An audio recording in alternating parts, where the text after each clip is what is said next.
দ্রুত নির্বাচন কমিশন সংস্কার করে নির্বাচনের রোডম্যাপ দিতে অন্তর্বর্তী সরকারের প্রতি আহ্বান জানালেন বিএনপি চেয়ারপারসনের উপদেষ্টা জয়নুল আবদিন ফারুক। সকালে জাতীয় প্রেসক্লাবে এক আলোচনা সভায় তিনি আরও বলেন, গত 2 মাসে কার্যকর কোনো অগ্রগতি করতে পারেনি অন্তর্বর্তী সরকার। জনগণের সরকার ছাড়া সব সংস্কার সম্ভব নয় বলে মনে করেন জয়নুল আবদিন। শেখ হাসিনা দেশকে ধ্বংস করে দিয়ে গেছে অভিযোগ করে বিএনপির এই নেতা বলেন, গুম খুনের রাজনীতি করেছে আওয়ামী লীগ, তাই দলটিকে নিষিদ্ধেরও দাবি জানান তিনি।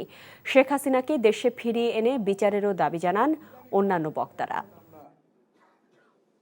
অন্তর্বর্তীকালীন সরকারের প্রতি আমাদের জোরালো সমর্থন থাকবে, সাথে সাথে এইটুকু থাকতে হবে, রোডম্যাপ অবশ্যই আপনাকে দিতে হবে।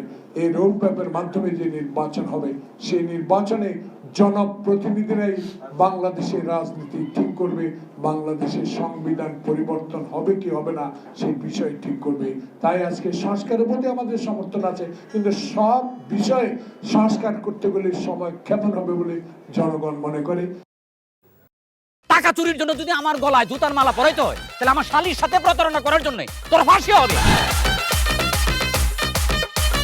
দুলা ভাই, আপনার তো ঘর জামাই বইলা একটা পরিচয় আছে, আমার তো তাও নাই।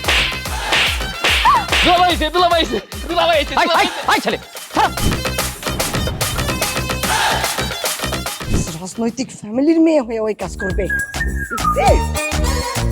যারে পাবো আরে পিটাবো, রক্তের নেশায় ধরছে, রক্তের নেশায়, কাঁচা রক্তের নেশায় ধরছে। তোমার এই পলিটিক্স আমার বাম পকেটে থাকে। পাঁচদের বউরে ঝামেলা পাকাই। এই বেটাই, আমি তখন বিয়ে করিনি। দুইটার আমি গুলি করে মারু। মাসুদরা কোনোদিন ভালো হয় না।